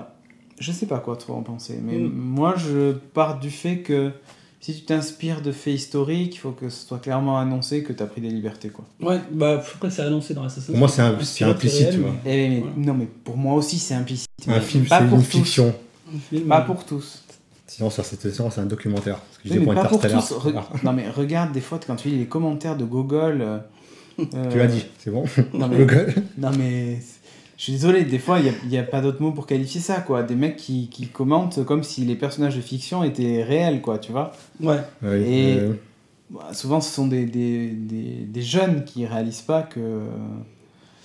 Je sais pas comment expliquer ça, mais moi ça, je peux comprendre vraiment la crainte qu'ont certains. Le problème c'est l'esprit. Je dis pas qu'elle est légitime, hein, mais je dis juste que je peux comprendre que ces gens-là puissent se poser la question, quoi. Bah, le problème c'est le regard critique que tu soulignes en fait. C'est ça. On a assez de regard critique sur ça, quoi. Alors il est évident qu'un adulte normalement devrait avoir ce recul.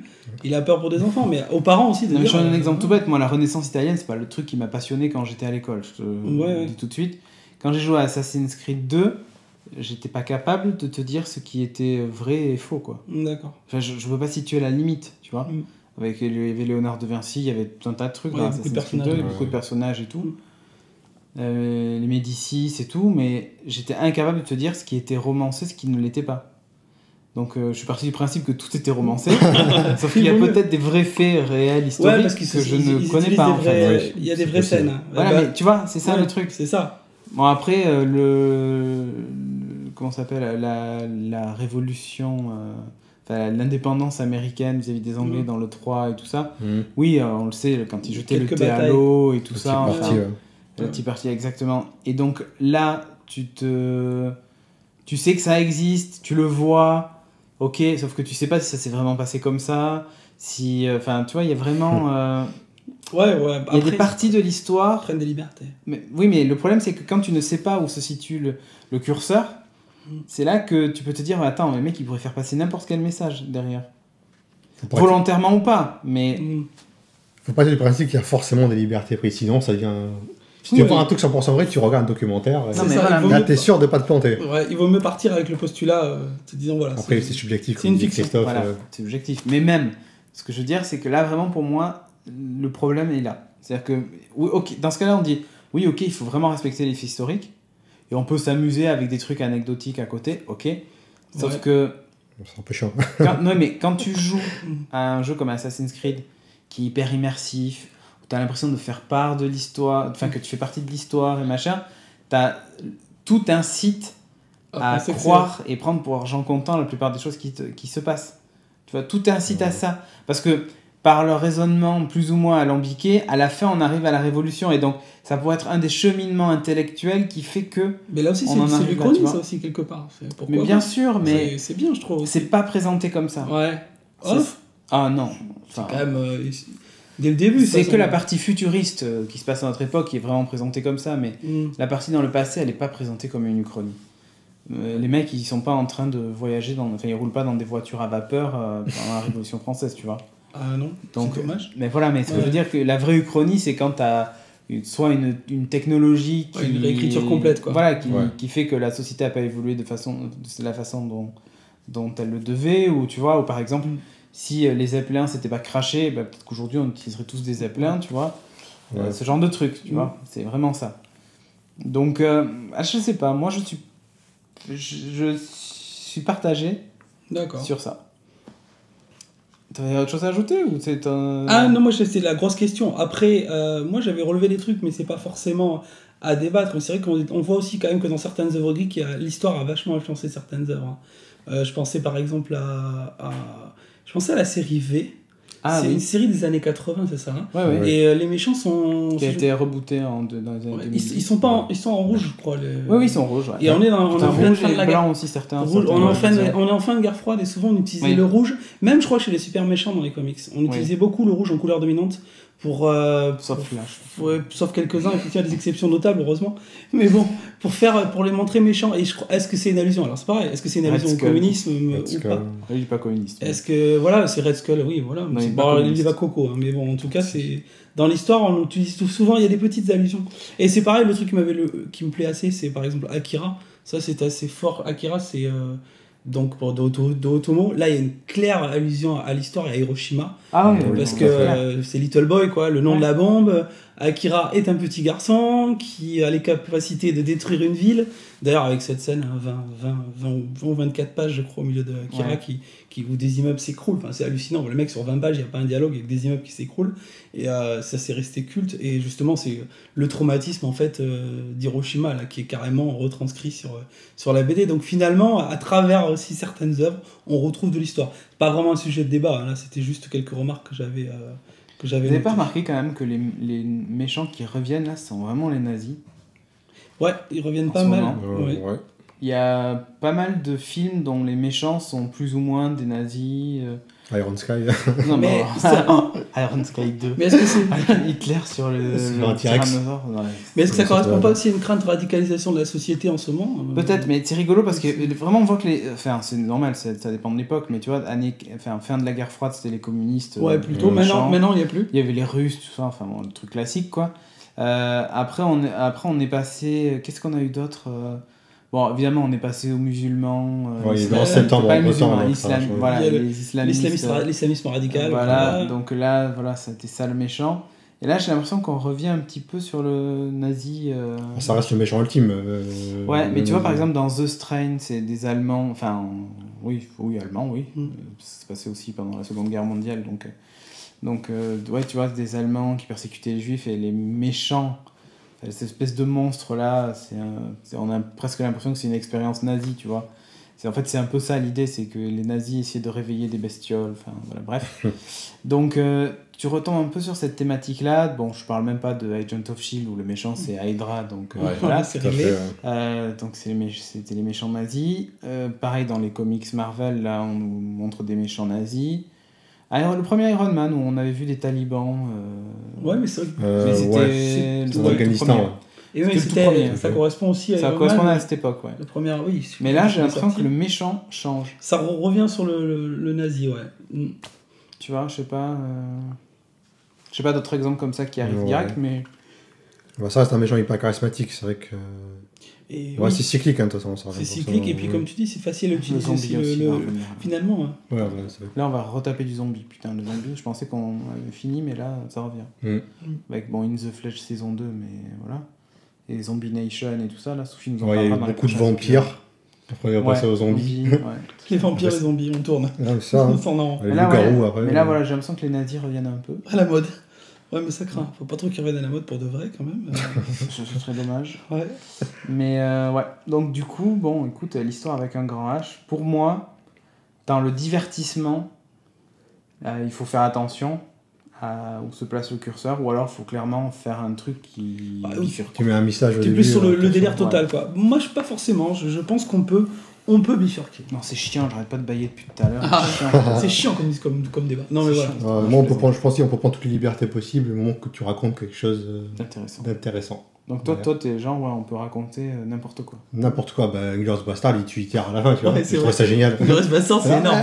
Tellement ils l'ont eu, c'est vrai que c'est cool. Et le crible de 3000 balles. Je pense qu'il a jamais un mec a pris autant de balles dans un film, je crois. Ouais, après... Là, ça perd dans l'Uchronie aussi, après. Voilà, là, ça bascule vers autre chose. Là, ça devient une Uchronie, en fait. Mais ouais, Captain America avec Hydra qui n'existe pas, par exemple. Mais là, on est vraiment dans un délire qui est autre. Et d'ailleurs, même Hydra se sépare des nazis. Hein. Ouais.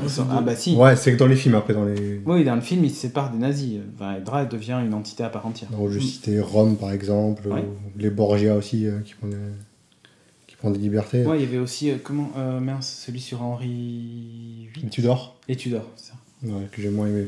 Moi, j'ai bien aimé, j'ai pas tout aimé des Tudors, mais c'était pas mal. Voilà, du moins, après que ça se suit, que c'est intéressant, faut faire la distinction entre fiction et documentaire, de toute façon. Ouais, c'est ça. Ouais, après, quand t'es dans une œuvre de fiction... Je sais pas. Moi, j'ai juste, cette limite-là.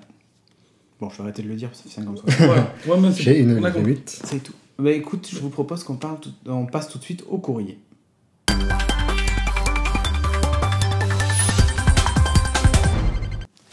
Et dans la rubrique courrier, on va vous parler vite fait de quelques nouveautés. Donc, la première, c'est que les applis Android et iOS sont disponibles sur les stores, donc vous pouvez les télécharger, machin et tout ça. Le Reddit, donc le truc qui permet de soumettre les news et tout pour les gens qui nous avaient donné sur le Ulule, donc ça remonte il y a un moment. Et enfin en ligne, il aura fallu du temps. Hein. Mais on y est, donc vous avez dû recevoir normalement une newsletter qui vous expliquait comment vous y connecter. Vérifiez dans votre spam si elle n'est pas tombée en spam. Ouais, dans l'onglet promo dans Gmail aussi. Ou dans l'onglet promo dans Gmail, ouais, c'est ça. Comme ça, vous pouvez vous y connecter, il y a une petite inscription à faire qui est très simple, la procédure est expliquée dans le mail. Je remercie Mika au passage qui du coup nous a réalisé le Reddit. Donc c'est top, merci à toi. Et qu'est-ce qu'on avait d'autre ? Ah bah oui, le Patreon. Eh oui. Et ouais, on s'est lancé. Tout à fait. Donc du coup, il y a une semaine, parce que c'est ça. Ouais, c'est ça. Ouais, Ouais, un peu plus d'une semaine. Donc on a lancé un Patreon parce qu'on avait comme projet de monter un studio.